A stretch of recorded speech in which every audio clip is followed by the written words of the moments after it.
Erev Tov Rabotai, we are continuing with our Mishna Yomi Masechet Bava Metzia. We are up to the final two Mishnayot of the Masechet in Perek Yud Mishnah Hey. Today's Mishnayot should be Le'elun Nishmat Neria ben Svetlana Ranbai V'Eliyahu ben Burchai Israelov Chana ben Miriam Sason ben Ryan Yoshua ben Shifra Menuchatam began Eden Amen and Avdi ben Chaim lechaim v'derefua shelemav Daniel Shalom ben Rosa betoch Shachol Israel and the Chlama Merav Binyamin Or Tzion Chai ben Dvorah. Continuing the discussion of a wall that falls and causes damage, the Mishnah discusses a wall that falls into private property. Mi shaya kotlo samuch leginat chavero. Someone had a wall next to his friend's garden, v'nafal, and the wall fell into the garden. V'amar lo pane avanecha. The owner of the garden said to the owner of the wall, clear away your stones.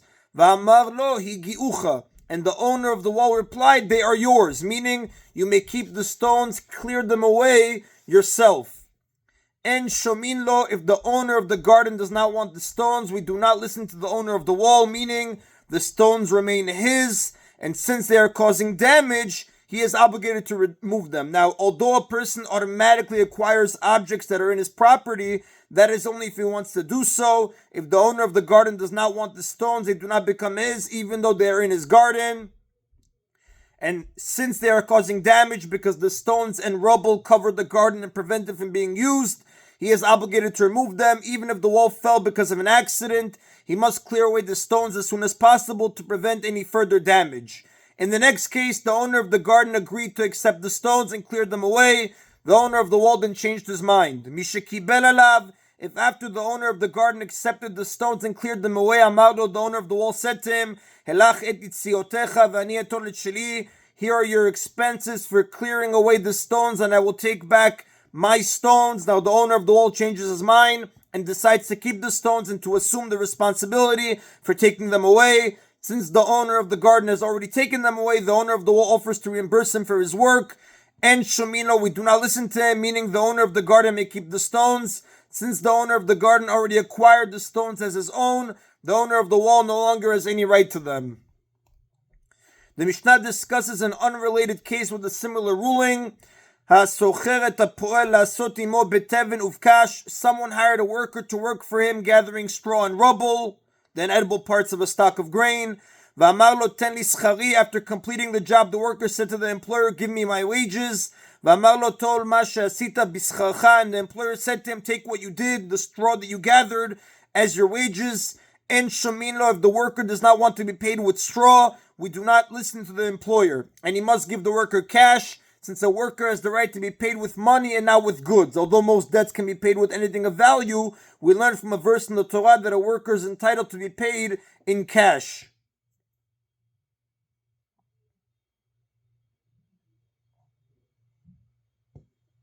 Mishikibel alav, however, if the worker accepted the straw as payment, v'amar lo helach scharcha v'ani etor et sheli, and the employer then changed his mind and said to him, here are your wages in cash and I will take back my straw. And Shomino, we do not listen to the employer, and the worker may keep the straw. Since the worker has acquired the straw as his own, the employer no longer has any right to it. The Mishnah refers to a case where the worker brought the straw to his property or did some other act of kinyan acquisition, such as lifting it. Therefore, the straw belongs to him, and the employer no longer has any right to it. Now, having discussed in the previous Mishnah a wall that fell and caused damage in a public domain, the Mishnah focuses on other items that can cause damage in a public domain. It first discusses manure, which was often taken out to a street to be given to farmers for use as fertilizer. Hamotzi zevel l'reshut harabim, when one takes out his manure into the public domain to give to a farmer, people who owned animals would give their manure to farmers to use as fertilizer. In order to make it easier for the farmers, the owners of the animal would remove the manure from the animal's stalls and put it in the street. Hamotzi motzi, as soon as the one taking out the manure takes it out to the street. Vamzabel mizabel, the one who is fertilizing his field must remove the manure from the street and fertilize his soil with it, since manure can cause damage if it is left in a public place. For example, someone might slip on the manure and injure himself or ruin his clothes. A person may bring it there only if someone is ready to take it away immediately.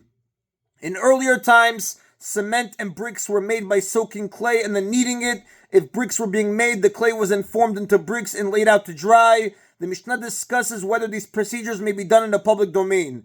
En shorin tit birshut harabim, one may not soak clay in a public domain in order to make cement or bricks. Then lovnim levinim, and one may not make bricks in a public domain because these procedures take a long time, and if they are done in a public area, they will likely cause damage to passerby. Clay was usually left to soak for a long time before it was kneaded into cement or bricks. Likewise, once bricks are formed, they are left to dry for a long time. If the clay is left to soak or the bricks left to dry in a public place, it is likely that passerby will trip over them or dirty their clothes. Aval govlin tid birshut harabim. However, a person may need clay in a public domain to make it into cement if he will remove the cement right away to use. Avalo levinim, but he may not need clay in a public domain in order to make bricks, because for this the clay must be kneaded for a long time and may cause damage to passerby. The Mishnah now discusses a person who is building a structure at the edge of his property, right next to a public domain. It teaches whether he may bring building materials to the public domain. Haboneh birshut harabim, when someone is building right next to the public domain and he must bring stones for the building to the public domain, since the structure is right next to the public domain, the builder must stand in the public domain to build it, and must therefore bring stones through there. Hamevi avanim mevi, as soon as the person bringing the stones takes them into the public domain, va'aboneh boneh, the builder must take them from there and build with them. The one bringing the stones may not leave them in a public place for the builder to pick up later, since passerby might trip over them. And the Mishnah adds, Nezikin, and if the stones cause damage during the short time they were in the public domain, Mishalem she'izik, the owner must pay for the damage. Although he is permitted to bring the stones into the public domain in this manner, he must still make sure that they do not cause damage, and he is responsible if they do. The same applies if one puts manure or needs clay in a public domain in the permitted manner, where they are quickly removed, as the Mishnah described earlier. Even though these activities are permitted, he is responsible if any damage occurs. Needless to say, if one brings items into a public domain in a forbidden manner, for example, he soaks clay there, he is certainly responsible for any damage that occurs. Now, the next Tana holds that when doing construction, a person may keep materials in the public domain. Rabban Shimon ben Gamliel says, Af mitakenu et melachto lifnei 30 yom. One may even prepare in the public domain for his construction work for 30 days before he begins the work. The sages allowed a person to store his building materials in the public domain for up to 30 days before he begins to build. And even if the materials cause damage during that time, according to Rabban Shimon ben Gamliel, he does not have to pay for it.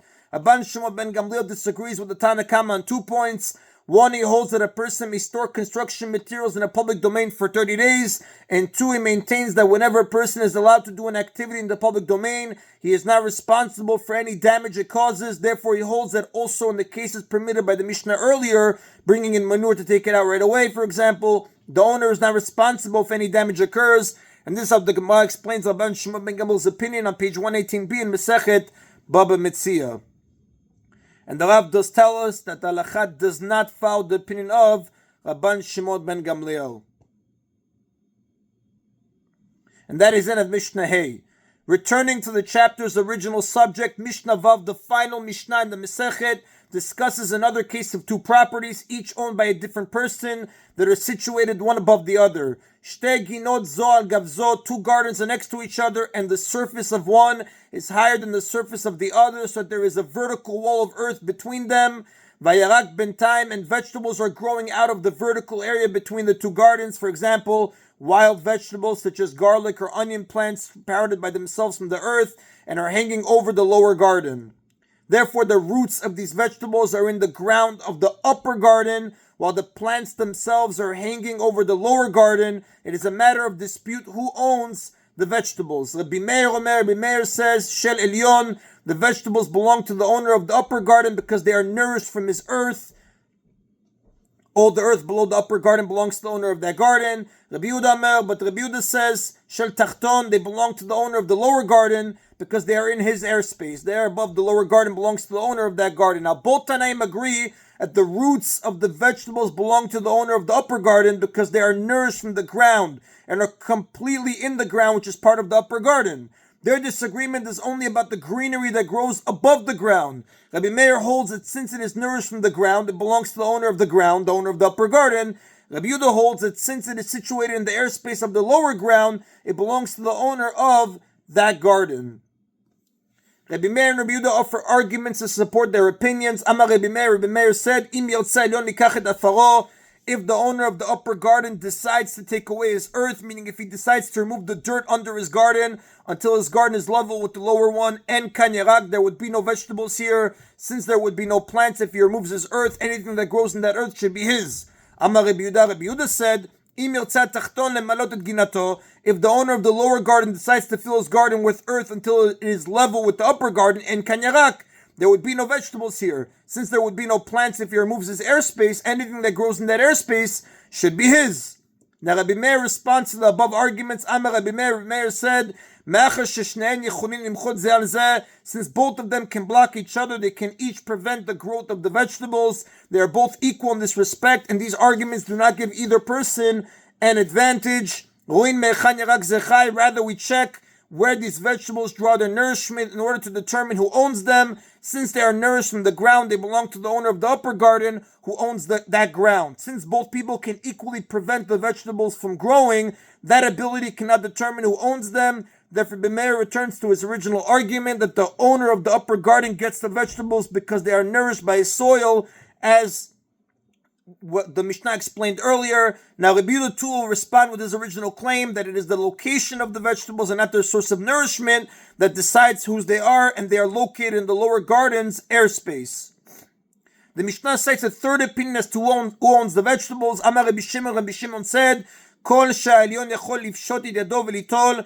Any vegetable that the owner of the upper garden can stretch out his hand and take while he is in his garden, hareu shelo, belongs to him. Vashar shel tachton, but the other vegetables that he cannot reach belong to the owner of the lower garden. According to Rabbi Shimon, by law, the vegetables all belong to the owner of the upper garden. However, it can be assumed that he gives up his right to the vegetables that he cannot reach. In principle, Rabbi Shimon holds like Rabbi Meir that the vegetables should all belong to the owner of the upper garden because they are nourished by his soil. Rabbi Shimon maintains, however, that the owner of the upper garden is embarrassed, has permission to walk to the lower garden to take the vegetables he cannot reach from his garden.